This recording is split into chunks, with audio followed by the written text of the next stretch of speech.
Good morning everyone, welcome to civil services study. Practice set number 431 पर आ जाइए UPPCS के लिए। आज डेट हो गई है 15 मई 2021। ठीक है, इस पूरी की पूरी टेस्ट सीरीज़ की प्लेलिस्ट बना रखी है, वहाँ पर आप टेस्ट नंबर 1 से लेकर 431 तक पहुँच सकते हो। इस टेस्ट में फोकस करने वाले हैं हम हिस्ट्री के प्रश्नों पर। चलिए स्टार्ट करते हैं। तो क्वेश्चन नंबर 1 है, अशोक के निम्नलिखित अभिलेखों में से पूर्ण रूपेण धार्मिक सहिष्णुता के प्रति समर्पित कौन सा अभिलेख है, बताइए। 13वां, 12वां, 7वां या भ्राबू लघु शिलालेख। धार्मिक सहिष्णुता के प्रति समर्पित जो पूरी तरह से अभिलेख है या शिलालेख है वो है 12वां। ठीक है, एक प्रश्न पूछा जाता है कि अशोक ने कलिंग युद्ध का वर्णन या अशोक के कलिंग युद्ध का वर्णन किस में है, तो वो 13वें शिलालेख या अभिलेख में है। तो अशोक के 12वें शिलालेख में जो है सभी संप्रदायों के सार की वृद्धि की कामना की गई है तथा धार्मिक सहिष्णुता हेतु पालनीय उपाय बताए गए हैं। किसमें? 12वें शिलालेख में। निम्नलिखित में से कालसी प्रसिद्ध है। क्यों प्रसिद्ध है कालसी? बौद्ध चैत्य हेतु, फारसी शिलालेखों के कारण, अशोक के शिलालेखों के कारण, ये गुप्तकालीन मंदिरों, ठीक है, के कारण।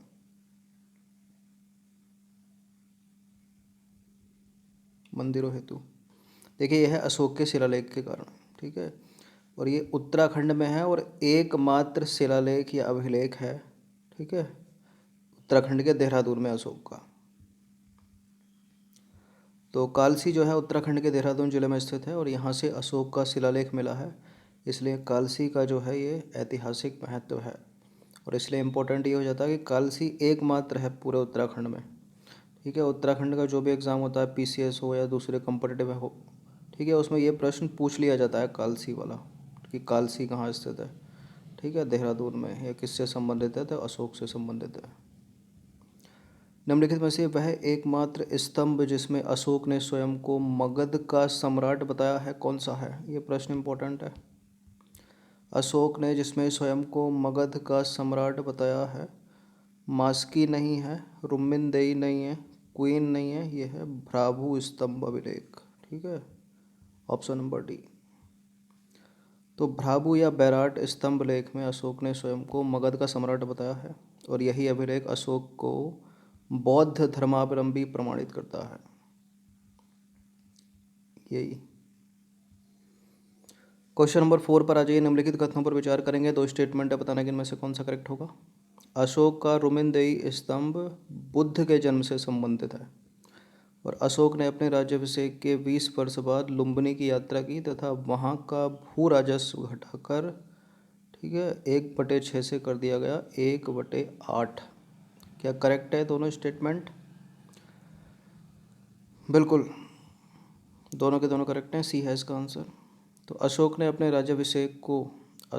राज्याभिषेक के 20 वर्ष बाद जो है लुम्बिनी की यात्रा की और वहाँ एक रुमिनदेई स्तंभ लेख स्थापित किया और बुद्ध की जन्मभूमि होने के कारण लुम्बिनी ग्राम का भोग कर माफ़ कर दिया तथा भू राजस्व 1/6 से घटाकर 1/8 कर दिया।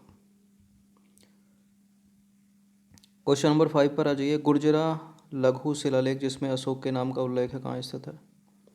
गुर्जरा लघु शिलालेख जिसमें अशोक के नाम का उल्लेख है मध्य प्रदेश के दतिया जिले में है। ठीक है, यानी एमपी में देखा जाए तो ये। तो अशोक के नाम का उल्लेख करने वाला गुर्जरा लघु शिलालेख या अभिलेख मध्य प्रदेश में है। मध्य प्रदेश में कहाँ है? दतिया जिले में। क्वेश्चन नंबर 6 पर आ जाइए। निम्नलिखित में से किस अभिलेख में अशोक के व्यक्तित्व नाम का उल्लेख मिलता है? अशोक के व्यक्तिगत नाम का उल्लेख मिलता है। किस में मिलता है? ये प्रश्न भी इम्पोर्टेंट है। ठीक है, मास्की में मिलता है, मास्की। तो अशोक का इतिहास, ठीक है, हमें मुख्यतः उसके अभिलेखों से ही ज्ञात होता है। उसके सभी, ठीक है, उसके अभी तक के जो है 40 से अधिक अभिलेख प्राप्त हो चुके हैं। मास्की हो गया, गुर्जरा हो गया, नेत्तूर हो गया, ठीक है, उडेगोलम। इन अभिलेखों से या लेखों से जो है अशोक का व्यक्तिगत नाम मिलता है। तो ऊपर एक ऑप्शन में क्या था? ऊपर था मास्की। ठीक है, इसलिए मास्की करेक्ट है। गुर्जरा होता तो गुर्जरा, मैतूर होता तो मैतूर, उडेगोरम होता तो तब भी करेक्ट हो जाता। मैगस्थनीज ने भारतीय समाज को कितनी श्रेणियों में विभाजित किया? मैगस्थनीज ने भारतीय समाज को 7 श्रेणियों में विभाजित किया। मैगस्थनीज की एक पुस्तक है बड़ी फेमस, इंडिका। तो देखिए मैगस्थनीज ने भारतीय समाज को अपनी पुस्तक इंडिका में, ठीक है, 7 श्रेणियों में विभाजित किया है। वो कौन कौन सी हैं 7 श्रेणियाँ? दार्शनिक, कृषक, पशुपालक, कारीगर, योद्धा, निरीक्षक और सभासद। ठीक है, मैगस्थनीज ने अपनी पुस्तक इंडिका में समाज को, ठीक है, समाज यानी समाज के लोगों को कहा है कि दार्शनिक हैं, कुछ कृषक हैं, कुछ पशुपालक हैं, कारीगर हैं, ठीक है, कुछ लोग योद्धा हैं, निरीक्षक हैं और सभासद हैं। मौर्य मंत्री परिषद में निम्नलिखित में से कौन राजस्व इकट्ठा करने का कार्य करता था? मौर्य मंत्री परिषद में राजस्व इकट्ठा करने का कार्य समाहर्ता करता था। ठीक है, ऑप्शन नंबर ए। तो मौर्य मंत्री परिषद में राजस्व एकत्रित करने का कार्य समाहर्ता के द्वारा किया जाता था। अंतपाल जो था सीमा रक्षक या सीमा वर्ती दुर्गों की देखभाल करता था, और जो प्रदेष्टा था वो विषयों या कमिश्नरियों का प्रशासक था। ठीक है, क्वेश्चन नंबर 9 पर आ जाइए। अंतिम मौर्य सम्राट कौन था? ये रिपीटेड प्रश्न है, कई बार पूछा है कॉम्पिटिटिव एग्जाम में। कौन था? बृहदत्त। तो अंतिम मौर्य शासक जो है यह सम्राट बृहदत्त था।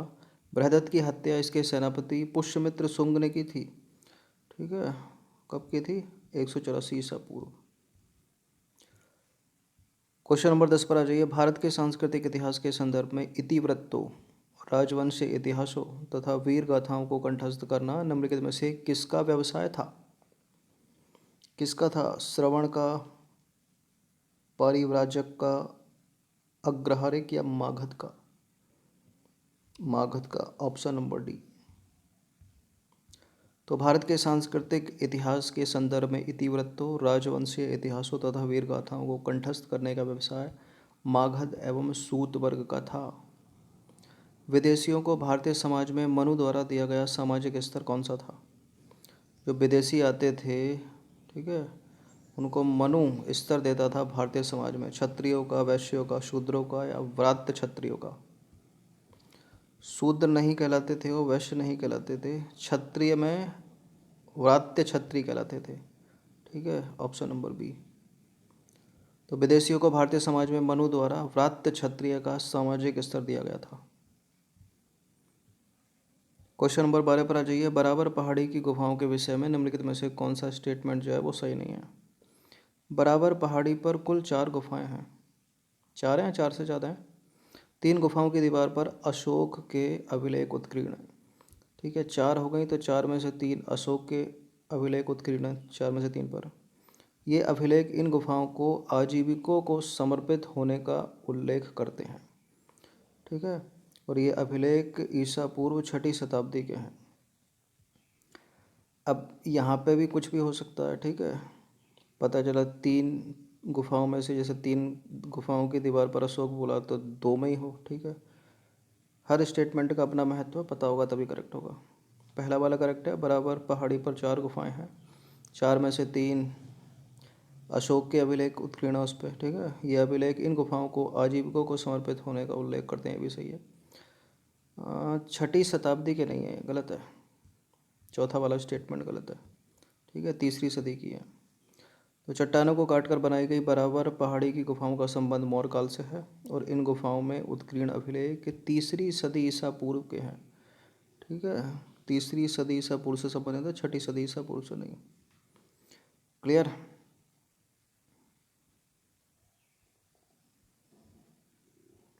ये जो आजीविक है ये वही आजीविक है जो कहता है कि यह संप्रदाय, आजीविक संप्रदाय, जो भाग्य को मानता है कि ये मतलब जो मनुष्य है सब कुछ भाग्य पर डिपेंड है उसका। ठीक है, भाग्य द्वारा पूर्व निर्धारित है उसका जीवन जन्म। निम्नलिखित में से किस अभिलेख में रुद्रदामन प्रथम की विभिन्न उपलब्धियां वर्णित है? रुद्रदामन का नाम जब जब आया है उसका जुड़ाव है जूनागढ़ गुजरात से। ठीक है, ऑप्शन नंबर ए। तो गुजरात के जूनागढ़ से रुद्रदामन का एक अभिलेख प्राप्त हुआ है। इसमें रुद्रदामन की वंशावली, उसकी विजय, उसका शासन, उसका व्यक्तित्व, ठीक है, आदि पर सुंदर प्रकाश डाला गया है। क्वेश्चन नंबर 14 पर आ जाइए। निम्नलिखित शासकों में से किसके सिक्कों पर संकर्षण एवं वसुदेव दोनों अंकित हैं? किसके हैं? हुविष्क नहीं, कनिष्क नहीं, समुद्रगुप्त नहीं, अगाथोक्लीज, ठीक है, अगाथोक्लीज, ऑप्शन नंबर डी। तो अफगानिस्तान के एक खानम से अगाथोक्लीज के सिक्के प्राप्त हुए हैं जिन पर वासुदेव और संकर्षण का चित्र उकेरा गया है। क्वेश्चन नंबर 15 पर आ जाइए। निम्नलिखित में से किस हिंद यवन शासक ने शीशे के सिक्के जारी किए थे? ये इंपॉर्टेंट है प्रश्न। कौन सा था हिंद यवन शासक जो शीशे के सिक्के जारी किए जिसने? मिनंडर नहीं है, डिमेट्रियस नहीं है, स्ट्रेटो है, लेकिन कौन सा, प्रथम या द्वितीय? स्ट्रेटो द्वितीय, ऑप्शन नंबर ए। तो स्ट्रेटो द्वितीय ने शीशे के सिक्के जारी किए थे और इस हिंद यवन शासक का शासन 25 ईसा पूर्व से 10 ईसा पूर्व तक माना जाता है, ठीक है, स्ट्रेटो द्वितीय का। तो 15 प्रश्न थे ये हिस्ट्री के। इनकी प्रैक्टिस एक बार कर लीजिएगा। जो भी टेस्ट अपलोड होता है उस पर एक बार नज़र जरूर डाला कीजिए, ठीक है। धन्यवाद।